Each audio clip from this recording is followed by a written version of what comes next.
ડિવોટીઝ બધા એ લોકોને મહિને ISKCON મેંગલુરુ દ્વારા સંચાલિત ભગવદ ગીતા 18 દિવસ 18 અધ્યાય કોર્સમાં સૌનું હૃદયપૂર્વક સ્વાગત છે. યસ પ્રભુ, લાઈવ સ્ટ્રીમ થઈ ગયું છે. જી પ્રભુ. પરમ પૂજ્ય નામાનિષ્ઠા દાસ પ્રભુ એમના માર્ગદર્શનથી, એમના આદેશથી આપણે બધા સાથે મળી અને આજે અભ્યાસ કરવા જઈ રહ્યા છીએ. બધા એ લોકોને મહિને ચેપ્ટર નંબર 16 અધ્યાય 16. અધ્યાય 16 નું નામ શું છે એ કહેવાનું છે. હરે કૃષ્ણ પ્રભુજી. હરે કૃષ્ણ. યસ પ્રભુજી, જી મારે પૂછવું હતું કે મેં ક્વિઝમાં નથી આપ્યું તો લેવલ 2 હું રજીસ્ટ્રેશન કરી શકું કે? માતાજી, એમાં એવું છે કે લેવલ 1 નું સર્ટિફિકેટ કમ્પલસરી છે લેવલ 2 માં જવા માટે. બરાબર? હાજી. મોબાઈલ બરાબર ફાવતો નથી એટલે હું કરી નથી શકતી. એનું કંઈક સોલ્યુશન આપણે દીતિ માતાજી સાથે કરીને લાવી શકીએ કે એ તમને હેલ્પ કરે અને કરી આપે. કેમ કે જે સિસ્ટમ હોય ને એ કેવી હોય કે સિસ્ટમ માનવીય કોઈ ઇન્ટરફિરન્સ એમાં ન લે. બરાબર ને? તો એક આખો નિયમ છે. આપણે એક જણને છૂટ આપીએ કે ભાઈ તમે ડાયરેક્ટ જઈ શકો છો લેવલ 2 માં, તો બધા જઈ શકે. બરાબર? એટલે એનો નિયમ છે કે લેવલ 1 ની જે ક્વિઝ છે, એના પ્રશ્ન છે, એના ઉત્તર છે, એ આપી અને એનું સર્ટિફિકેટ મેળવીએ. અને સર્ટિફિકેટ ઇઝ મસ્ટ. સર્ટિફિકેટ વગર લેવલ 2 માં એન્ટ્રી નથી. તમને ટેકનિકલી પ્રોબ્લેમ છે તો કોઈ તમારી આસપાસ હોય, તમારા ઘરમાં કોઈ યુવાન હોય કે કોઈ યંગ હોય, આજુબાજુમાં કોઈ હોય, અથવા તો દીતિ માતાજી તો એક્સપર્ટ છે તમારા દોહિત્રી, તો એક વખત એની સાથે વિડીયો કોલમાં વાત કરીને કે આપણે એડજસ્ટ કરીને પણ કંઈક કરી શકીએ. તમે વિડીયો કોલ કરતા જશો ને એમની સાથે? વિડીયો મારા અહીંયા નેટ નો બહુ પ્રોબ્લેમ રહે છે. આ તમે રોજના જે પ્રભુ જી પ્રભુ, સવાલ જવાબ આપણે પછી લઈએ તો અત્યારે ક્લાસ ચાલુ છે. આપણે 9:45 વાગે પહેલા પતાવી દેવાનું પ્રભુ. Thank you. શ્યોર પ્રભુ. માતાજી, આપણે 9 વાગે પછી વાત કરીએ એના વિશે. બરાબર ને? આજે લેવલ 2 નો ક્લાસ છે, આપણે પૂરો કરવાનો છે. જી હરે કૃષ્ણ. તો યસ, ચેટ બોક્સમાં તમારે લખવાનું છે ભગવાનને શું ભોગ ધરાવ્યો છે તે, અને સાથે સાથે ચેપ્ટર નંબર 16 એનું નામ લખવાનું છે. બરાબર? યસ, ચેપ્ટર નંબર દૈવી અને આસુરી પ્રકૃતિ.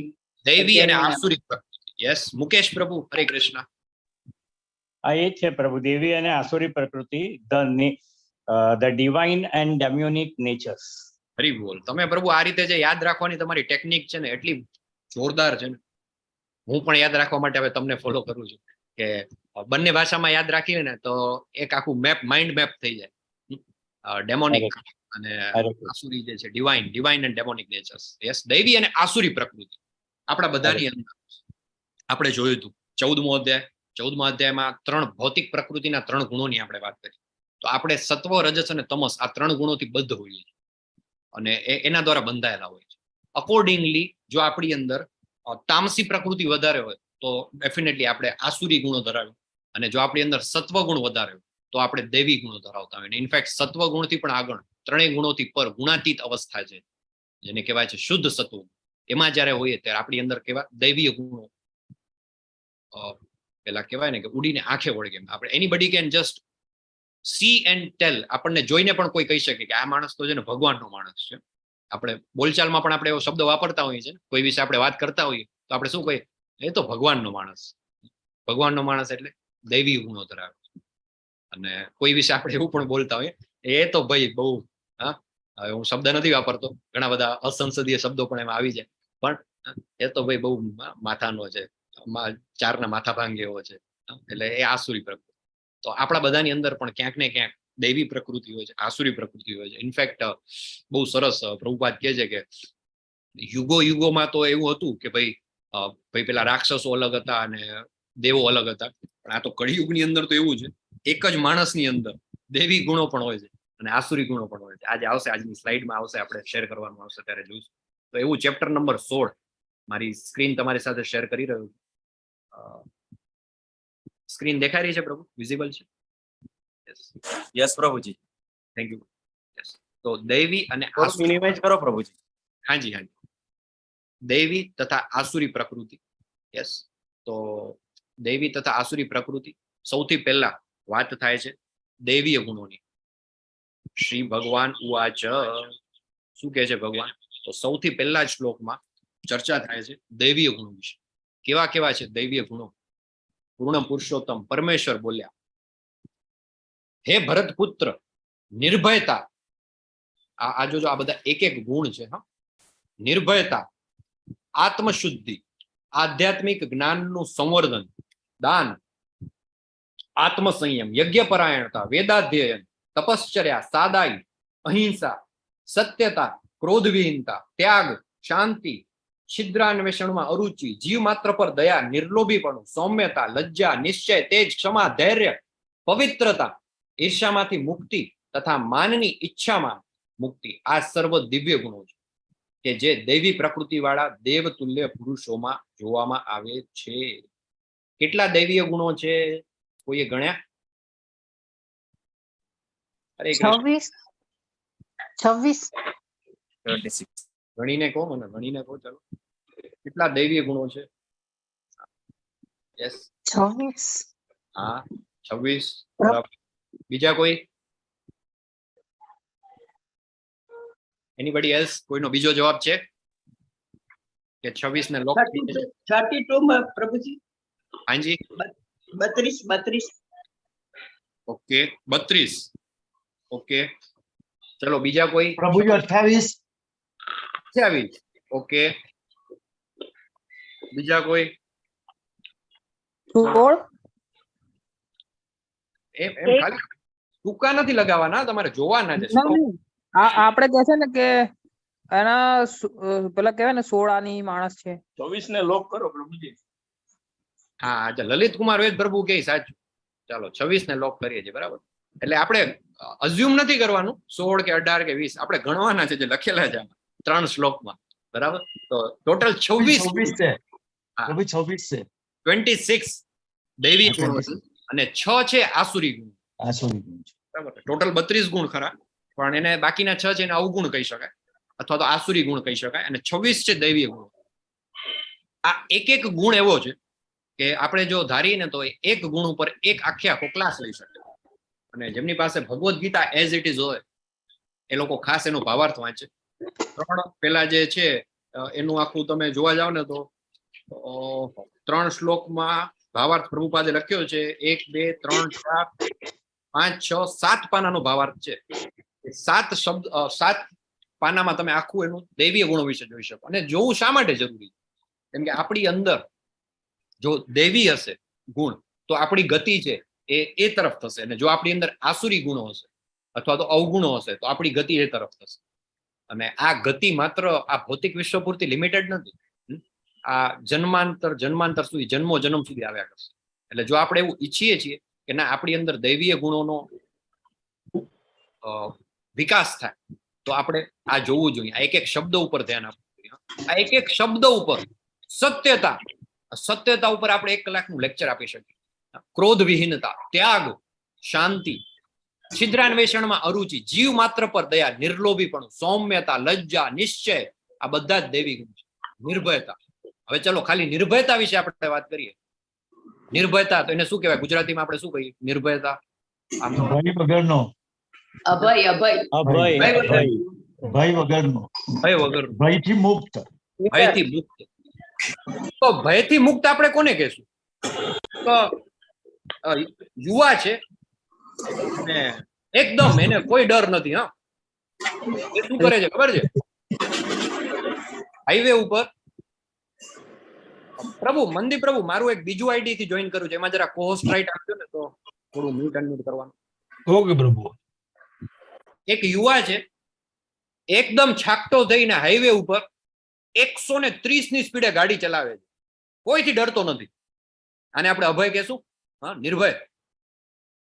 ખતરો કે ખિલાડી ભાઈ, તમે તો વાત કરી. નિર્ભય, અભય, કોઈથી બીતો નથી. 130 ની સ્પીડે ગાડી ચલાવે છે. આનાથી મોટો તો કેવો હોય? અને આપણે સ્ટુપિડ કહીશું. યસ, બહુ સરસ પ્રભુ કે આને આપણે સ્ટુપિડ કહીશું. અને તમે તો બહુ સારો શબ્દ વાપરે, સ્ટુપિડ. પ્રભુપાદો તો એમ કહી દે આને આપણે રાસ્કલ કહીશું, કે જે 130 ની સ્પીડે ગાડી ચલાવી અને બીજા કોઈની પણ જીવનો જોખમમાં મૂકે. અને આપણે જોઈએ છીએ ને આપણી આસપાસ આ બધું આવે જ છે ને. શા માટે દૈવી અને આસુરી ગુણોની ચર્ચા કરવી જરૂરી છે? કેમ કે આપણી આજુબાજુ એટલા બધા હિરણ્યકશિપુ ને દુર્યોધન ને, તમે કોઈ પણ દિવસનું છાપા તો આપણે બંધ કરી નાખ્યા છે, પણ મોબાઈલ છે તો મોબાઈલમાં નોટિફિકેશન આવતા હોય. એક દિવસ મને એવો યાદ નથી છેલ્લા અમુક વર્ષોમાં કે એક દુશાસન આ પૃથ્વી ઉપર પેદા ન થયો. એક કોઈ ઘટના એવી ના આવી હોય કે જેમાં સ્ત્રી ઉપર બળાત્કાર કે આવી કોઈ ઘટના આપણે સાંભળી ન હોય એક દિવસ નથી થતો. કેમ તો કે એટલી બધી હદે આસુરી તત્વો એ અત્યારે હાઇલાઇટ થઈ ગયા. કે છે કે આ પૃથ્વી ઉપર એક બહુ કોટેશન છે કે આ આજે દુનિયાનું પેલું કે ને કે જેનો બેડો ગર્ક થઈ ગયો છે અત્યારે, એનું કારણ શું છે ખબર છે? કે જે લોકો દુર્જન છે ને એ લોકો બહુ જ કોન્ફિડન્ટ છે, અને જે સજ્જન છે ને એ બધા બિચારા અવઢવમાં. એટલે સજ્જનોની નિષ્ક્રિયતા એ દુર્જનોની સક્રિયતા કરતા વધારે ખતરનાક છે.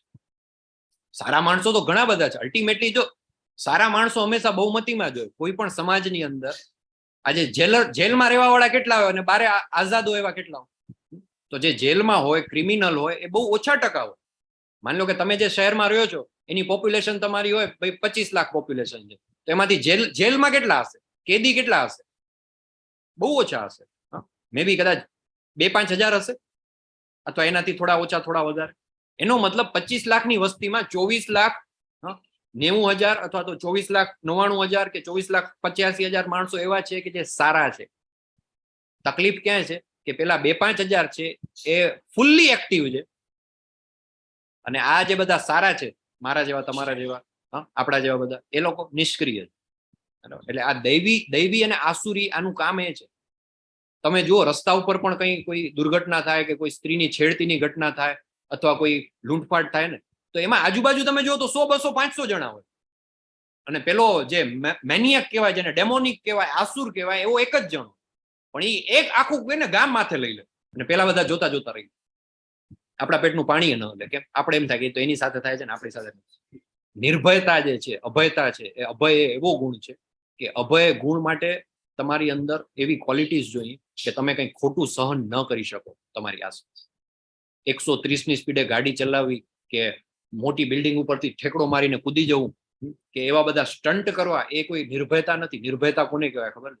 નિર્ભયતા એને કહેવાય કે એક ઓલમોસ્ટ 70 વર્ષનો વૃદ્ધ વ્યક્તિ ખિસ્સામાં 40 રૂપિયા લઈ મહિના 2 મહિનાની મુસાફરી કરી આગબોટમાં ભારત દેશ મૂકીને એવા દેશમાં જાય કે જ્યાં એને કોઈ ઓળખતું નથી. ત્યાં જઈને એને શું કરવાનું એને ખબર નથી, કોને મળવાનું એને ખબર નથી. એની યાત્રામાં એકવાર નહીં 2 વખત એને હાર્ટ એટેક આવે, અને તેમ છતાં યાત્રા કન્ટિન્યુ કરે. એ અજાણી જગ્યા ઉપર જાય, ત્યાં ઉતરે, એની પાસે એની મિલકતમાં એક જ વસ્તુ, શ્રીમદ ભાગવતમનું એને કરેલું ભાષાંતર, અને એના સહારે સાવ અનનોન કન્ટ્રીમાં આજથી 50 વર્ષ પહેલા એકલે હાથે એક એવી સંસ્થાની સ્થાપના કરે કે જેના થકી છેલ્લા 50 વર્ષમાં લાખોની સંખ્યામાં, જેને યવન કહેવાય, જેને મ્લેચ્છ કહેવાય, જેને વિધર્મી કહેવાય, ગાય ભેંસ બકરાના માંસ ખાઈને જે લોકો જન્મ્યા હોય એવા લોકો શ્રીમદ ભગવદ્ ગીતા, શ્રીમદ ભાગવતમ, પૂર્ણ પુરુષોત્તમ પરમેશ્વર ભગવાન શ્રી કૃષ્ણ એમના સંદેશને એટલી હદે પોતાના જીવનમાં ઉતારી દે કે આપણે બધા ભારત દેશમાં રહેવા છતાં જીન્સને ટી શર્ટ પહેરીને ફરતા હોય, આપણામાંથી હાર્ડલી કોઈ શિખા રાખતા હોય કે જનોઈ પહેરતા હોય. પણ આ બધા લોકો કે જે આ વ્યક્તિના ટચમાં આવ્યા હતા, એ પોતાનું બધું જ છોડી અને પોતાનું સંપૂર્ણ જીવન કૃષ્ણ ભાવનામયમાં પ્રચાર્યું. એના નામમાં જ અભય આવે છે. શું નામ છે એમનું? હરે કૃષ્ણ.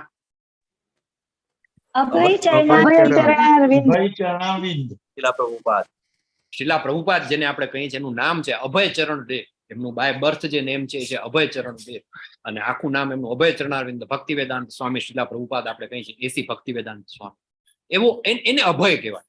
બાકી તમે વિચાર કરો, આપણી સાથે પણ ક્લાસમાં છે 70 વર્ષના ઘણા બધા લોકો છે.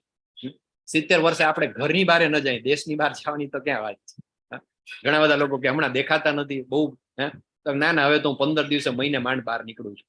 છોકરાઓ બધા સારી ધ્યાન રાખે છે, મારે કંઈ બહુ કરવાની જરૂર નથી પડતી. મહિના સુધી બહાર નથી નીકળતા. 70 વર્ષે એને આખો દેશ મૂકી દીધો. ખિસ્સામાં ન પૈસા, ન કોઈ ઓળખાણ, પણ એકદમ ખાલી એક જ કે મારે મારા ગુરુના આદેશનું પાલન કરવું છે. એને મને કહ્યું હતું કે પાશ્ચાત્ય દેશ તારીને વિદેશોમાં જાઓ અને પૂર્ણ પુરુષોત્તમ પરમેશ્વરનો ભગવદ્ ગીતાનો પ્રચાર કરો. આજે બધા મ્લેચ્છ છે, બધા યવન છે, જે વિધર્મી છે, એના મોઢે તમે હરે કૃષ્ણ કૃષ્ણ કૃષ્ણ હરે હરે, હરે રામ રામ રામ હરે હરે, આ દિવ્ય મંત્રનો જાપ કરતા કરી. અને આજે આપણે આ લોકોને જોઈ એટલી પ્રેરણા મળે કે આપણે, મેં તમને કહ્યું ને, આપણે આપણી સંસ્કૃતિ ભૂલી ચૂક્યા છીએ. આપણે જીન્સ ને ટી શર્ટ પહેરીને ફરી. માતાજી હોય તો સાડી, આઈ ડોન્ટ નો કેટલા માતાજી રેગ્યુલર સાડી પહેરે છે. હા, લગ્ન પ્રસંગે કે એવું કઈ હોય ત્યારે પહેરીએ. પુરુષોને પૂછીએ ધોતી, ધોતી તો અમે વર્ષે એકવાર દિવાળીના દિવસે પેલું ચોપડા પૂજન કરીને લક્ષ્મી પૂજન ત્યારે પહેરીએ, અથવા તો નવરાત્રી કે કઈ એવું હોય ને ત્યારે પહેરીએ. બાકી અમે તો જીન્સ ટી શર્ટ પહેરીને પહેરીએ, કેમ કે અમે પાશ્ચાત્ય પેલામાં રંગાઈ ગયા છે. એની સામે અભય ચરણારવિંદ ભક્તિ વેદાંત સ્વામી, એના શિષ્યો જે છે, આપણે જોયા જ છે એના બધાના ફોટો. કુર્તો પહેરે, ધોતી પહેરે, આટલી લાંબી શિખા રાખે. આપણે તો ખાલી સિમ્બોલિક શિખા રાખી. ઇસ્કોનના ડિવોટીસની તમે શિખા જો ને, આટલો મોટો પેલો માતાજીનો અંબુડો કેવો હોય એટલી મોટી શિખા હોય, અને શેવડ એમનું આખું હોય. તો આને કહેવાય અભય. આ તો એક ગુણ છે. આ એક ગુણ ઉપર આખો ક્લાસ થઈ છે. આ બધા દૈવી ગુણો છે. સૌમ્યતા, લજ્જા, નિશ્ચય, તેજ, ક્ષમા, ધૈર્ય, પવિત્રતા, ઈર્ષાથી મુક્તિ. કયો ગુણ હતો અર્જુનજીનો કે જેના કારણે ભગવાને એમને કહ્યું કે આ દિવ્ય જ્ઞાન હું તને આપું છું? અને એ ગુણ માટે સંસ્કૃતમાં કયો શબ્દ હતો? હરે કૃષ્ણ. અનસૂયવે. ઈર્ષા કરતો નથી. કે કોઈની ઈર્ષ્યા ઈર્ષ્યા કરતો નથી. ભગવાન કહે છે કે આ દિવ્ય જ્ઞાન હું તને એટલે આપું છું કારણ કે તું કોઈની ઈર્ષ્યા કરતો નથી. અનસૂયવે, ફરીથી અહીંયા એક ગુણ આવ્યો છે, ઈર્ષ્યાથી મુક્તિ. આપણે બધા બહુ જ ઈર્ષ્યા કરતા હોય. આપણા ઘરમાં ને ઘરમાં આપણે ભાઈમાં ઈર્ષ્યા થતી હોય, ફેમિલીમાં, જોબમાં ઈર્ષ્યા, બિઝનેસમાં ઈર્ષ્યા, પડોશમાં ઈર્ષ્યા. આના કારણે શું થાય ખબર છે? આ ઈર્ષ્યાથી મુક્તિ છે, એ દૈવી ગુણ છે. અને જો એ ઈર્ષ્યામાં આપણે રહી જાય ને તો એ આસુરી ગુણ. આ બધા નાના બહુ માઇક્રો બધા પોઈન્ટ્સ છે, પણ એ સમજવા જરૂરી છે. કેમ કે એ ન સમજાય ને તો આપણે ગમે એટલા આગળ વધી જઈએ ને, પણ આપણું જે ગતિ જે થવાની હોય, આપણી જે સદગતિ થવાની હોય ને એનો, બરાબર. તો ખાસ આપણે ધ્યાન રાખો. આ એક ગુણ જે છે આની અંદર બતાવ્યા છે ભગવદ્ ગીતામાં. હે પાર્થ, સાથે 6 ગુણ છે, અવગુણ જેને કહી શકાય, આસુરી ગુણ. હે પાર્થ, દંભ, દર્પ, અભિમાન, ક્રોધ, કઠોરતા તથા અજ્ઞાન, આ આસુરી પ્રકૃતિ વાળા માણસોના ગુણો છે. જો આપણી અંદર ક્યાંય આ ટાઈપના બધા ગુણ આવી ગયા, દંભ, દર્પ, અભિમાન, ક્રોધ અને કઠોરતા, તો આ શું કરે છે? આસુરી વાળા ગુણ છે.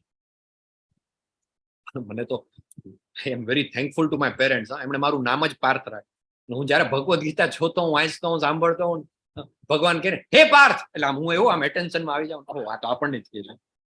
એટલે ખાસ આપણે ધ્યાન રાખવાનું કે આ બધા જે ગુણો જે છે એ આપણી અંદર આપણે ડેવલપ કરવાના, અને જે અવગુણો છે, આ આસુરી ગુણો, એનું શું કરવાનું? આપણી અંદર એને આવવા જ નહીં દેવું. ચિત્રમાં તમે જોઈ શકો છો, એક તરફ દૈવી ગુણ છે કે જ્યાં કોઈ એક વ્યક્તિ છે એ હોમલેસ છે, એને કોઈ પેલું કહેવાય ને કમ્પેશન બતાવી, કરુણા બતાવી, એના પ્રત્યે એની કાળજી લઈ રહ્યું છે. અને બીજી તરફ રાયટ્સ, દંગા, હુલ્લડ, આગજની, આવું બધું જે આસુરી ગુણો. દૈવી અને આસુરી ગુણો આપણી અંદર કેવી રીતે વિકાસ થાય, કઈ રીતે આપણી અંદર દૈવી ગુણોનો વિકાસ કરવો અને કઈ રીતે રાક્ષસને હરાવવો, ચિત્રમાં તમે જોઈ રહ્યા છો. એક તરફ દૈવી ગુણ છે, એક તરફ આસુરી ગુણ છે. જે તરફ પલ્લું ભારી થઈ જાય એ તરફ પેલું કે ને કે બાજી પલટી જાય. એટલે જો આપણે ઈચ્છતા હોઈએ કે આપણી અંદર દૈવીય ગુણો આવે તો આપણે એની તરફ આપવું. સ્ક્રીન ઉપર તમે ચિત્ર જોઈ રહ્યા છો, શું દેખાય છે સ્ક્રીન ઉપર? હરે કૃષ્ણ. એપલ છે, એક સારું ને એક ખરાબ. આ શું બાજુ એક ટોપલી હોય, એમાં એક ખરાબ એપલ નાખીએ તો શું થાય? ટોપલીમાં રહેલા બાકીના એપલ બાકીના બગડી જાય. એવું થઈ શકે કે આખી ટોપલીમાં બધા ખરાબ હોય, એની વચ્ચે એક સારું રાખીને બાકી બધા સુધરી જાય, એવું થાય? બગડી જાય. એ કોઈ ને એ બગડી જાય, બરાબર. એટલે એના ક્યારે પેલા ઉલ્લેખ અખતરાય નહીં કરવાના કે ના આપણે વાંધો નહીં, મારા સર્કલમાં ભલે બધા ચરસી ને બધા આલ્કોહોલિક ને ડ્રંકાર્ડ છે, પણ હું તો એકદમ પવિત્ર પૂર્ણ પુરુષોત્તમ પરમેશ્વર કૃષ્ણ ભગવાનનો ભક્ત. આપણામાં તો એક ગુણ ન મળે. ના, ભગવાન કહે છે કે સારા સફરજન સાથે એક સડેલું સફરજન આવી જાય ને તો એને બગાડી દે. કચરા ટોપલીની અંદર જાસ્મીનના ફૂલ નાખો તો કચરા ટોપલીમાંથી સુગંધ ના આવે, ફૂલમાં વાસ આવવા મળે. એટલે આપણો સંગ જે છે ને, આપણું એસોસિએશન છે ને, બહુ જ મેટર છે. Choose wisely. એવું કહેવાય છે મેનેજમેન્ટમાં કે જે 5 લોકો સાથે તમે તમારો મેક્સિમમ સમય સ્પેન્ડ કરો, એ 5 લોકોની એવરેજ સરેરાશ છે તમે બની જાઓ. તમારા સર્કલમાં મોટા મોટા ઉદ્યોગપતિ હોય કે મોટા મોટા ફાઇનાન્શિયલ વેલ ટુ ડુ લોકો હોય તો લગભગ તમારી આવક એ 5 લોકોની તમે એવરેજ કાઢો ને એના જેટલી હશે. તમારા સર્કલમાં બધા જ તમાકુના વ્યસનવાળા, સિગરેટ સ્મોકર્સ કે આલ્કોહોલિક હોય એવા 5 લોકોના એવરેજ તમે બની જશો. એટલે આપણે બહુ જ ધ્યાન રાખવું કે આપણે કોના સંગમાં રહીએ છીએ, આપણી અંદર કેવા ગુણો લઈ આવીએ. સંઘમાં રહેવું એટલે હવે તો શક્ય છે વર્ચ્યુઅલ માધ્યમથી પણ. તમે માની લો કે જ્યારે શ્રીમદ ભગવદ્ ગીતાનું વાંચન કરી રહ્યા છો, બની શકે કે તમારા રૂમની અંદર બીજા 5 આસુરી તત્વો ધરાવતા લોકો છે. ઘણા બધા વિદ્યાર્થીઓ અહીંયા છે, હોસ્ટેલમાં રહેતા હોય, પીજી તરીકે રહેતા હોય, વાત થાય ત્યારે કે પ્રભુ અમે તો બહુ જ પ્રયત્ન કરીએ છીએ, પણ મારા રૂમ પાર્ટનર છે ને એ બધા રૂમમાં લઈ આવીને નશો કરે છે ને ડ્રગ્સ લે છે ને સિગરેટ ફૂંકે છે, શું કરીએ? બહુ પછી વધારે ઘરે કહેશું તો ઘરવાળા એમ કહેશે કે ઘરે પાછો આવી જાય, એવામાં નથી રહેવું. અમે કેવી રીતે અમારી એવરેજ સુધારીએ? અમારે તો આખો દિવસ એવા લોકો સાથે પનારો પડ્યો છે કે એ બધા આવા જ છે. તો પછી એનો મતલબ એવો છે કે તમે ભલે એ લોકોની સાથે રહો છો, પણ તમે શું કરો છો? તમે ભગવદ્ ગીતાનો ક્લાસ એટેન્ડ કરી રહ્યા છો, તમે શ્રીમદ ભગવદ્ ગીતાનું વાંચન કરી રહ્યા છો. જ્યારે તમે વાંચન કરો છો ત્યારે તમે કૃષ્ણ ભગવાન સાથે, ત્યારે તમે શ્રીલા પ્રભુપાદ સાથે, એટલે તમારી એવરેજ સુધરી જશે.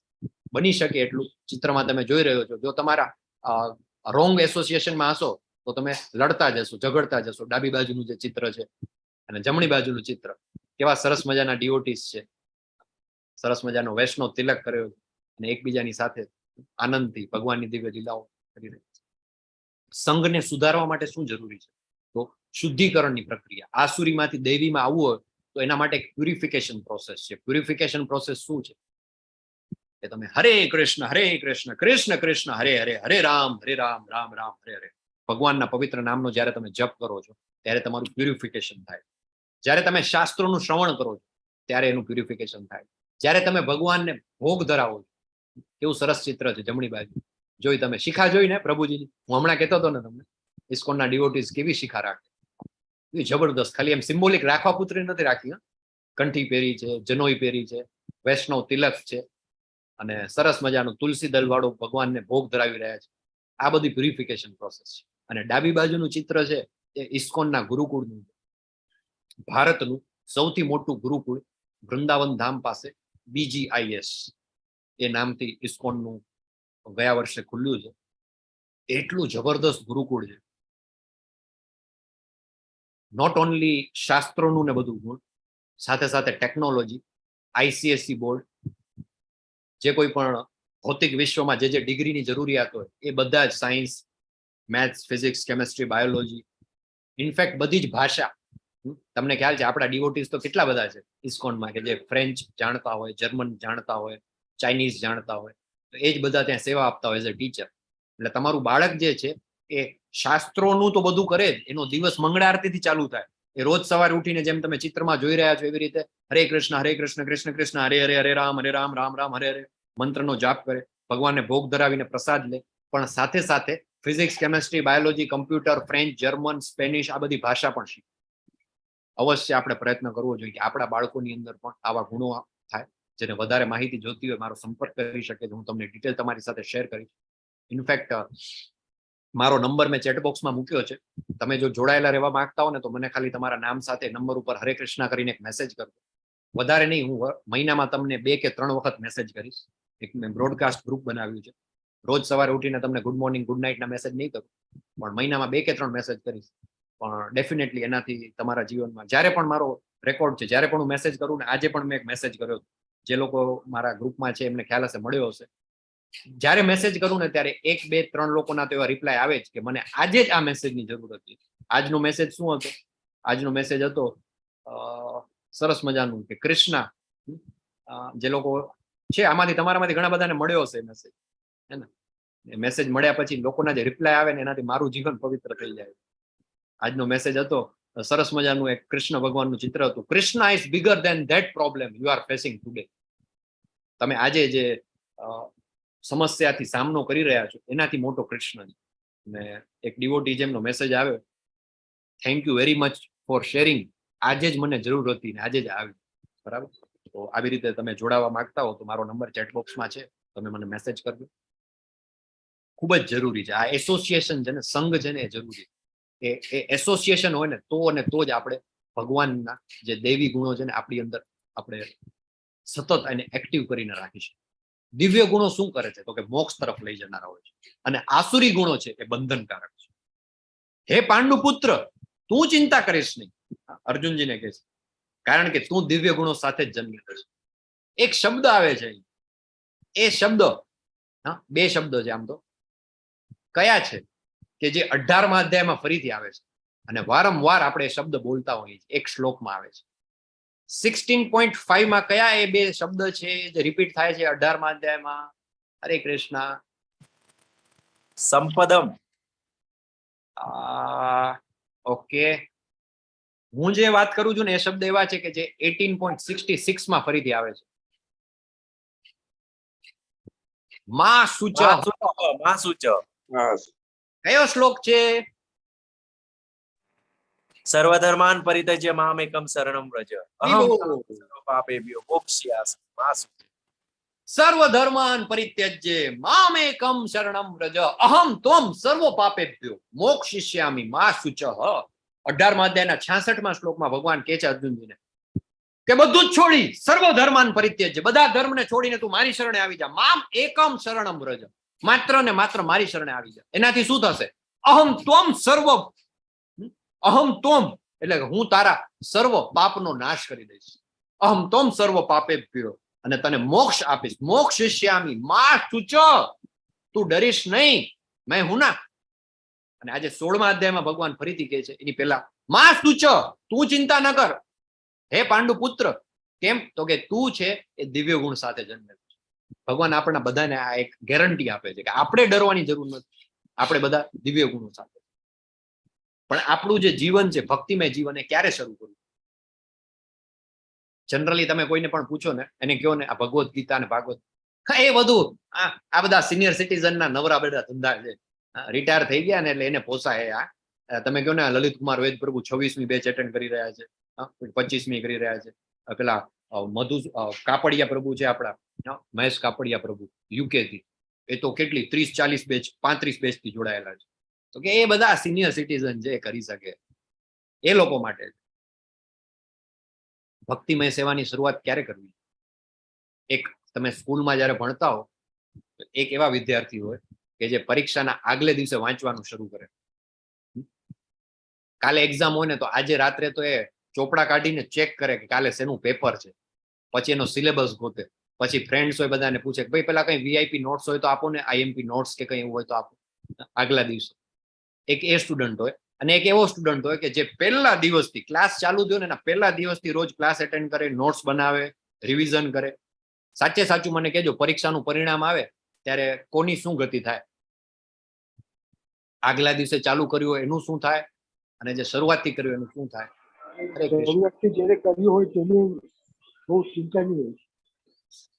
શરૂઆતથી જેને તૈયારી કરી હોય એનું રિઝલ્ટ ખૂબ સારું આવે, હે ને? ધીરલ રામાનુજજી, આપનું શું કહેવું છે? હરે કૃષ્ણ પ્રભુજી. હરે કૃષ્ણ. જે રોજે રોજ નું રોજ કરી લેતા હોય એને એક્ઝામ ટાઈમ ઉપર આમ ચિંતા ન રહે, અને ઓલા જે સતત મોજ કરતા રહીએ, પણ જયારે એક્ઝામ આવે ત્યારે સૌથી વધુ ડર અને કેમ વાંચવું, કેમ ભેગું કરવું, એ બધું એને જ હોય. હરી બોલ. યસ, તમે બધા બહુ સ્માર્ટ છો, પણ મને નથી ખબર પડતી કે ભક્તિનું આવે ત્યારે કેમ આપણે વિચારતા નથી. ભક્તિનું આવે ને ત્યારે આપણે એમ વિચારીએ છીએ કે આગલા દિવસે કરશું, અંતકાલે જ મામેવો. અંતકાલે કીધું છે ને પ્રભુએ, તો અંતકાલે કરશું. છેલ્લે અત્યારે નહીં, અત્યારે ખાઓ પીઓ જલસા કરો. આ શું બધું આવું બધું? આ ચોટલી રાખવાની ને મંદિરે જવાનું, તિલક કરવાના, 4 વાગે ઉઠવાનું, આવું બધું નહીં. ઈટ ડ્રિંક એન્ડ બી મેરી, ખાઓ પીઓ જલસા કરો.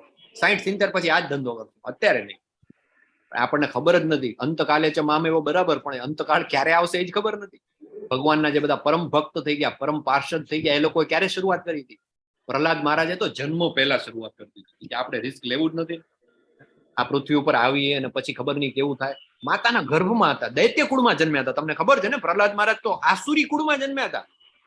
અરે એના ફાધર એટલે હિરણ્યકશિપુ, સૌથી મોટા રાક્ષસ. રાક્ષસી કુળમાં જન્મ્યા હોવા છતાં એમની અંદર દૈવી ગુણો હતા. કેમ? તો કે માતાના ગર્ભમાં હતા ને ત્યારથી જ એમને ગુરુ બનાવ્યા હતા. કોણ હતા પ્રહલાદ મહારાજના ગુરુ? નારદજી. નારદ મુનિ.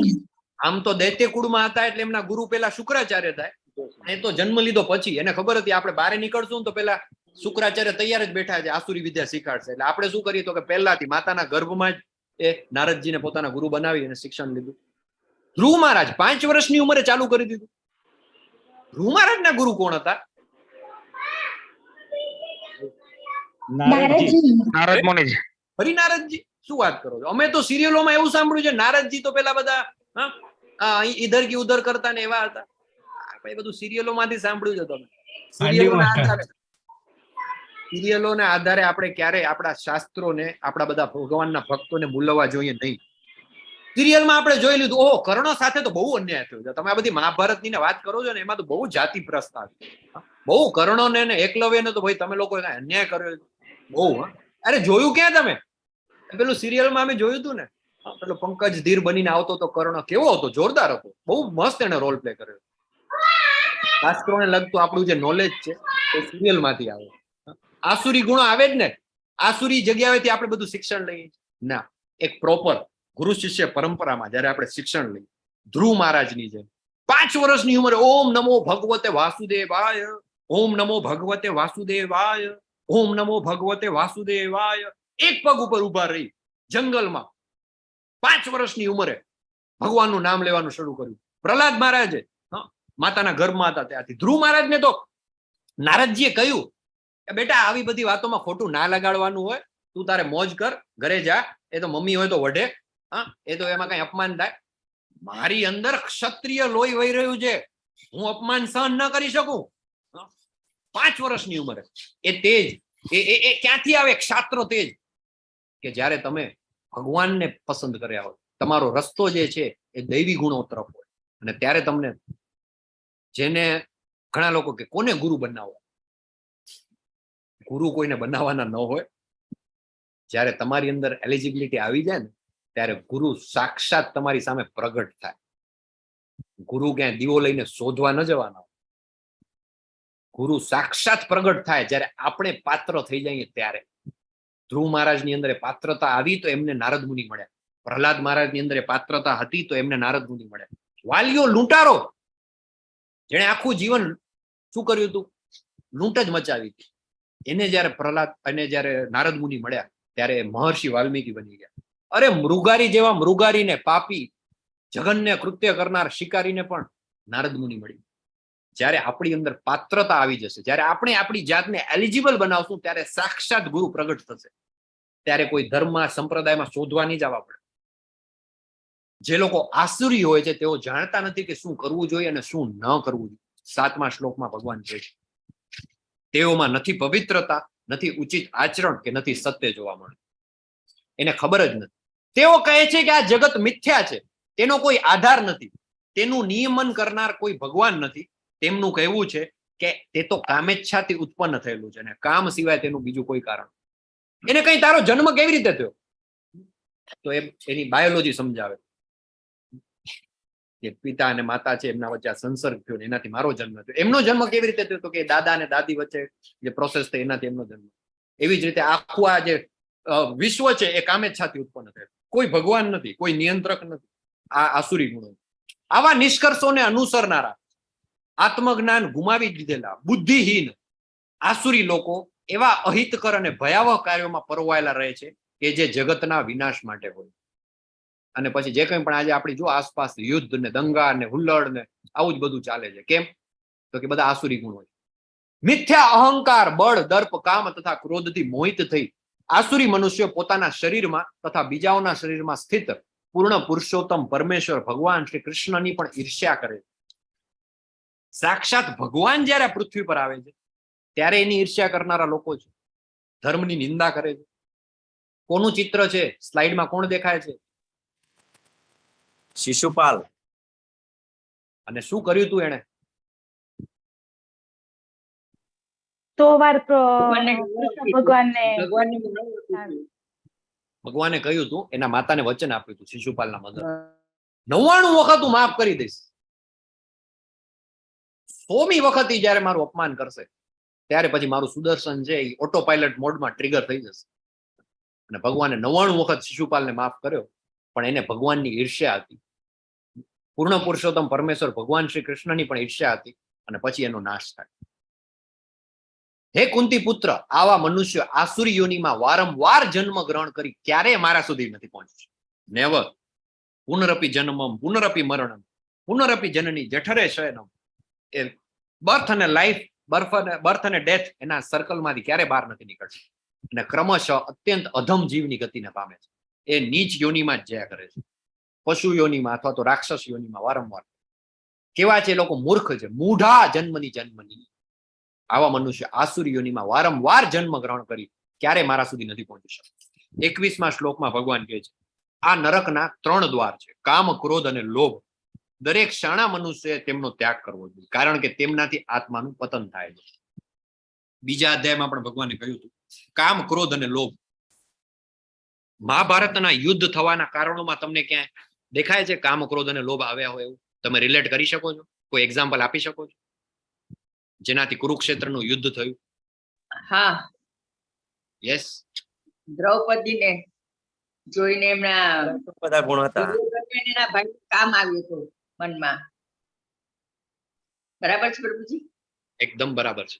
યસ, ચિત્રમાં તમે જોઈ શકો છો દ્રૌપદીજી તરફ જ્યારે વાસના, દુશાસન, દુર્યોધન, કર્ણ, કર્ણને તમે જસ્ટિફાઈ કરવા આવો છો સિરિયલના હવાલા આપીને કે એ કર્ણ સાથે તો બહુ અન્યાય થયો. એ કર્ણએ ભરી કુરુ સભામાં શું કહ્યું હતું પાંચાલીને? નથી ખ્યાલ તમને?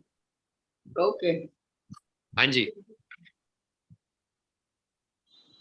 ખ્યાલ છે કોઈને? યાદ એને કહ્યું હતું કે 5 પતિઓ વાળી તો એમ કે વેશ્યા કહેવાય છે. વેશ્યા કહેવાય. બરાબર છે.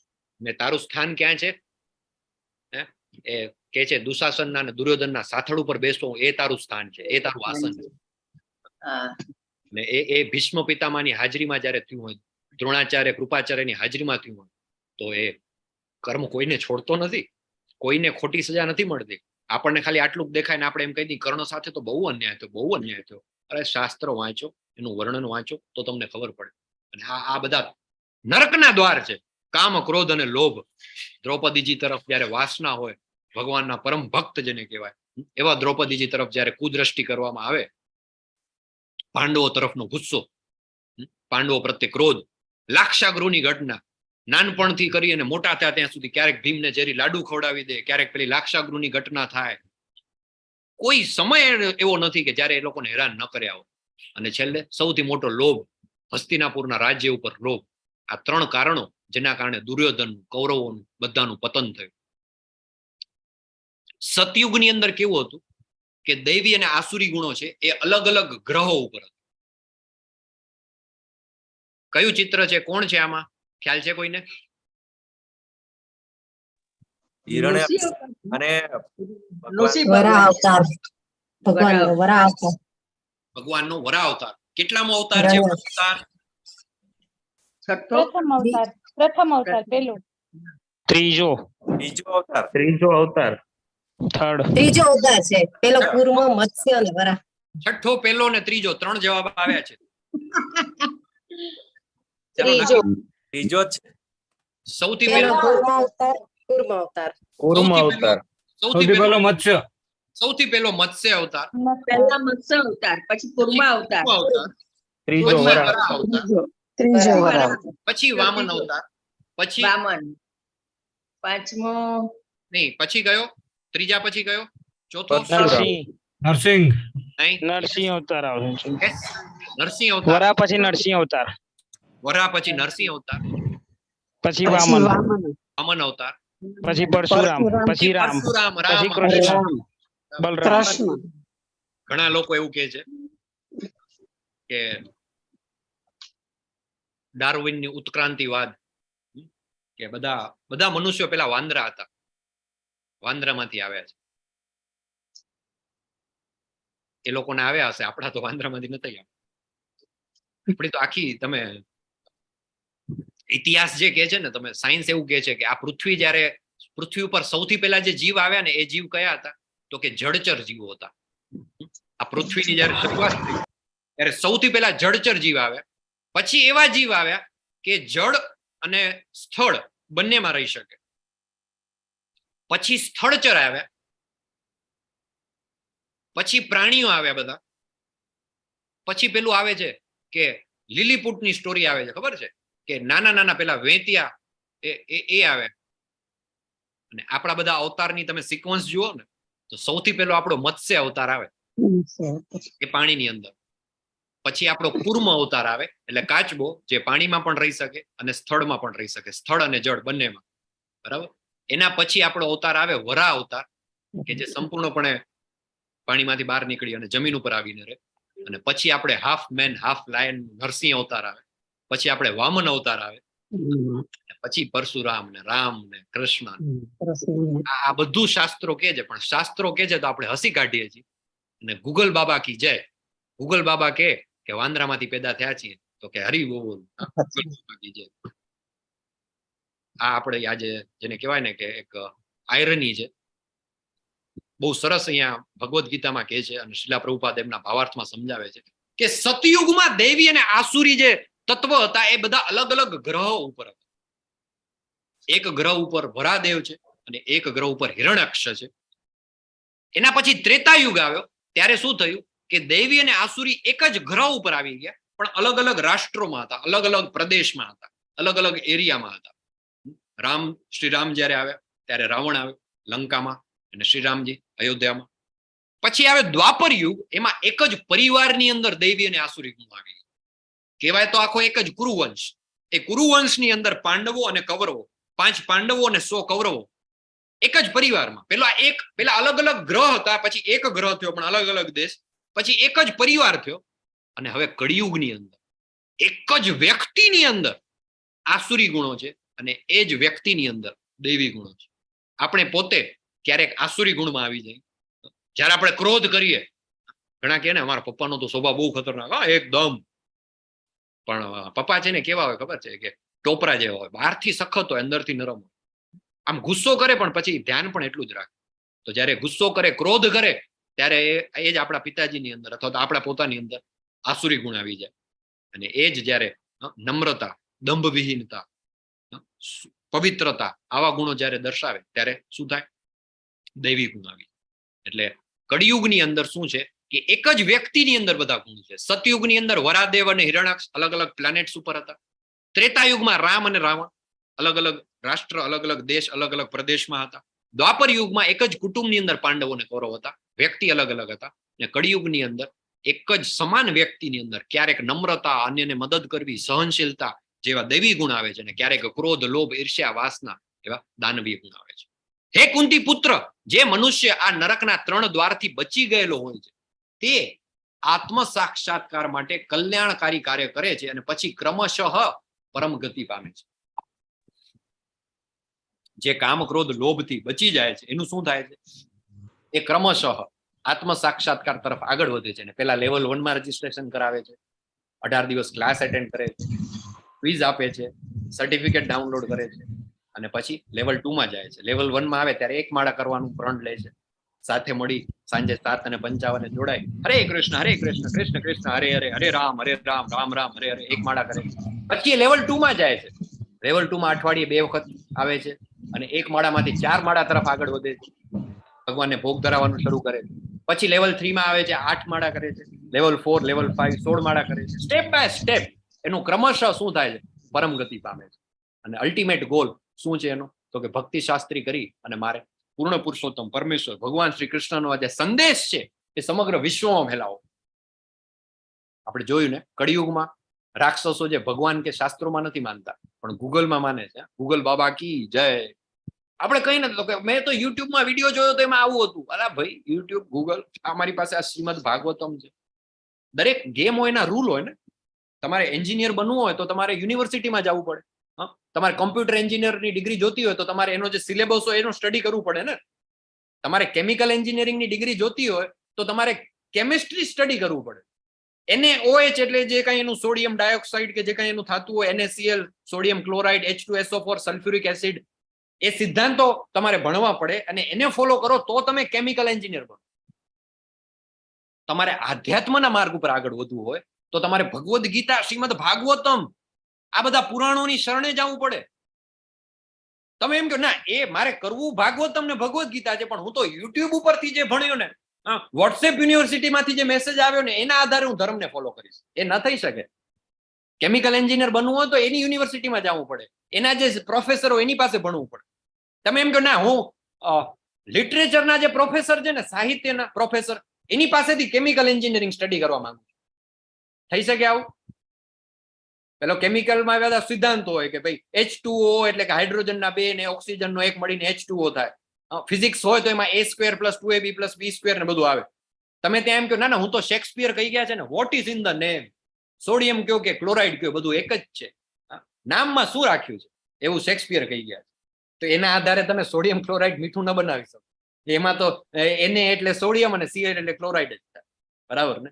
તો દરેક રમતના નિયમ હોય, દરેક કોર્સની એની બધી પ્રી રિક્વાયરમેન્ટ. એવી રીતે શાસ્ત્રોને લઈ અને જો તમારે કોઈ નિર્ણય લેવા હોય, એનું જો તમારે કરવું હોય તો તમારે શાસ્ત્રને ફોલો કરવું પડે. જે મનુષ્ય શાસ્ત્રોના આદેશોની અવહેલના કરે છે અને પોતાની ધૂનમાં આવે તેમ મનસ્વી રીતે વર્તન કરે છે, તે નથી સિદ્ધિ પામતો, નથી સુખ પામતો, નથી પરમ ગતિ પામતો. ઘણા બધા લોકો એમ કે આ બધું ઠીક છે, અમે ધાર્મિક છીએ, અમે ઓલરેડી ભગવાનનું નામ લઈએ જ છીએ, અમારે તો આ માળા બાળા કશું નથી કરતા, તુલસી માળા નહીં, આખો દિવસ મારે તો ચાલુ જ હોય, હું રસોઈ બનાવતી હોય મારે ભગવાનનું નામ મારી જીભે જ હોય. અને તમે કહો તમારે મંગળા આરતી, એ મંગળા આરતીમાં બહુ વહેલું થઈ જાય, એમાં અમે ના આવી શકીએ. તમે માતાજી રોજ 1 માળા કરો, ના એક નહીં, હું તો 100 માળા મારી તો થઈ જતી હશે, હું કાઉન્ટ જ નથી કરતી, આખો દિવસ ચાલુ જ હોય. તમે એને કે આ વસ્તુ ફોલો કરવાની, ના અમારું બધું જે મનસ્વી રીતે કરે છે. ભગવાન કે છે કે જે શાસ્ત્રોના આદેશોની અવહેલના કરે છે અને પોતાની ધૂનમાં આવે તેમ મનસ્વી વર્તન કરે છે, તે નથી સિદ્ધિ પામતો, નથી સુખ પામતો કે નથી પરમ ગતિ પામતો. એક આખી સિસ્ટમ છે, એક સાધના ભક્તિ છે, એક ગુરુ શિષ્ય પરંપરા છે. આચાર્યો આવી ગયા, એમણે એક મંત્ર આપ્યો, એ મંત્ર સિદ્ધ છે. હરે કૃષ્ણ કૃષ્ણ કૃષ્ણ હરે હરે, હરે રામ રામ રામ હરે હરે. આ એવો મંત્ર છે કે જે સિદ્ધ છે.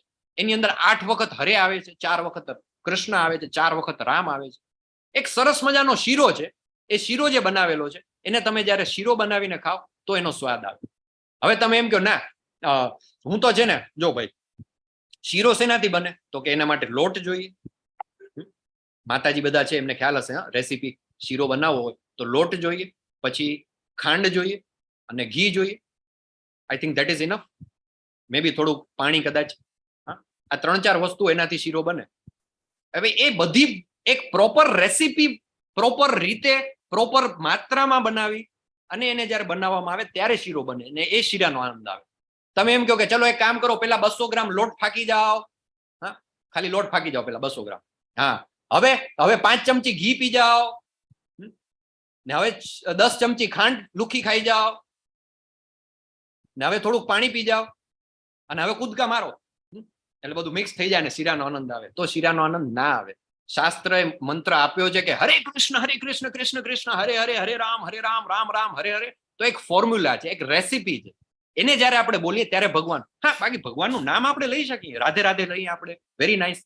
હરે કૃષ્ણ કહીએ, વેરી નાઇસ. જય શ્રી કૃષ્ણ કહીએ, ખૂબ સરસ. પણ એ મંત્ર નથી, એ ખાલી એક સેલ્યુટેશન છે, એક સંબોધન છે. મંત્ર છે એ મન, એક આખું સાયન્સ છે. અને એ મંત્ર છે જે સિદ્ધ થયેલો છે. એટલે શાસ્ત્રોના આધારે જયારે આપણે મંત્ર બોલીએ, શાસ્ત્રોના આધારે આપણે મંગળા આરતી કરીએ, શાસ્ત્રોના આધારે આપણે ભગવાનને ભોગ ધરાવીને પ્રસાદ ગ્રહણ કરીએ, ત્યારે એનું મળે. જો એ નથી કરતા તો ભગવાને ચોખ્ખું કહી દીધું 16.23 પોતાની મરજી પ્રમાણે જે કરે કે એ તો ભાઈ ના હું તો બધું ભાઈ જો બધું નોનવેજ ને બધું ખાઉં છું, મને અમારે એવું છૂટ છે, પણ હું ભગવાનનું નામ લઈ લઉં છું. તો એ ન ચાલે. એ મનસ્વી રીતે તમે વર્તન કરો તો નથી સિદ્ધિ પામતો, નથી સુખ પામતો કે નથી પરમ ગતિ પામતો. અને તેથી મનુષ્યએ શાસ્ત્રોના નિયમો પરથી સમજવું જોઈએ કે શું કર્તવ્ય છે અને શું કર્તવ્ય નથી. આવા નિયમો અને નિયંત્રણો જાણી મનુષ્યએ એવી રીતે કર્મ કરવું જોઈએ કે જેથી કર્મે ક્રમે ઉન્નતિ પામી શકે. 3 થી 4 મિનિટમાં આપણો ક્લાસ આપણે પૂરો કરીએ છીએ. છેલ્લા 1 કે 2 શ્લોક છે, લેવલ 2 માં જવાનું છે. ભગવાન જયારે પોતે જયારે આ પૃથ્વી પર આવે છે ને ત્યારે એ પણ તદ્વિધિ પ્રણિપ્રાતે ન પરિપ્રશ્ને ન સેવયા, સદગુરુના શરણે જાય છે. ભગવાનને શું જરૂર છે? પણ કૃષ્ણ ભગવાન અને બલરામ બંને જાય છે. કોની પાસે જાય છે? સાંદીપની ઋષિની પાસે. સાંદીપની ઋષિ પાસે જઈ આચાર્યો પાસનમ, આચાર્ય પાસે જઈ અને એની ઉપાસના કરે છે. એમની પાસે બેસી અને પ્રશ્નો પૂછે છે, એમના સમસ્યાનું સમાધાન કરે છે. એવી જ રીતે મનુષ્ય શાસ્ત્રોના નિયમોનો, ને શાસ્ત્રોના નિયમો તમને કોણ સમજાવી શકે? તો કોઈ સદગુરુ હોય ને એ સમજાવી શકે. એ સદગુરુ તમને આપણી અંદર જે રાક્ષસ છે, કામ ક્રોધ લોભ મોહ અને વાસના, એને દૂર કરવા માટે આપણને આખા વિધિ વિધાનો આપે. એ વિધિ વિધાનો શું છે? તો એ વિધિ વિધાનો એટલે કે શાસ્ત્રોનું શ્રવણમ કરવું, શાસ્ત્રોનું પઠન કરવું, હરે કૃષ્ણ કૃષ્ણ કૃષ્ણ હરે હરે, હરે રામ રામ રામ હરે હરે, મહામંત્રનો જાપ કરવું. જે કંઈ પણ આપણે ભોજન લઈએ એ ભગવાનને ભોગ ધરાવીને પ્રસાદ તરીકે ગ્રહણ કરવું, અને છેલ્લે ચેન્ટ એન્ડ બી હેપી. તો આવી રીતે જ્યારે આપણે શાસ્ત્રોને ફોલો કરીએ ત્યારે આપણી અંદર જે આસુરી ગુણો છે એનો આપણે નાશ કરી શકીએ, અને આપણી અંદર સ્ટેપ બાય સ્ટેપ દૈવીય ગુણો છે એને આપણે ડેવલપ કરી શકીએ. આવતીકાલનો અધ્યાય ખૂબ જ સરસ છે, 17મો અધ્યાય, જેની અંદર ભગવાન આપણને ડાયટ પ્લાન આપશે. શું વાત કરો છો? હા, diet plan. Yes, diet plan આપશે. આપણે તો ડાયટિશિયન પાસે જઈ, ડોક્ટર પાસે જઈ તો ફી રાખે 500 રૂપિયા, 1000 રૂપિયા, 5000. મેટ્રો સિટીમાં જાઓ 5,000 રૂપિયા. એક આદર્શ ડાયટ પ્લાન કેવો હોવો જોઈએ એ કૃષ્ણ ભગવાન આપણને આપવાના છે, ભગવદ્ ગીતા 17મા અધ્યાય. એટલે આવતીકાલે શ્રદ્ધાના વિભાગો ઘણું બધું આપણને કહેશે. તો એના માટે આવતીકાલે જરૂરથી જોડાઈ. છેલ્લા 2 ક્લાસ છે, ખાસ તમે એટેન્ડ કરજો. આગળના રહી ગયા હોય ને તો એના વિડીયો જોઈ લેજો. પણ 17 અને 18 હવે આપણે ઓલમોસ્ટ પેલું કહેવાય ને કે સીમા રેખા કે પાર, એકદમ આપણા ફિનિશ લાઈન ઉપર આવી ગયા છે. હવે અહીંયાથી આળસ કરી અને ક્લાસ એટેન્ડ ન કરો એવું ન કરતા.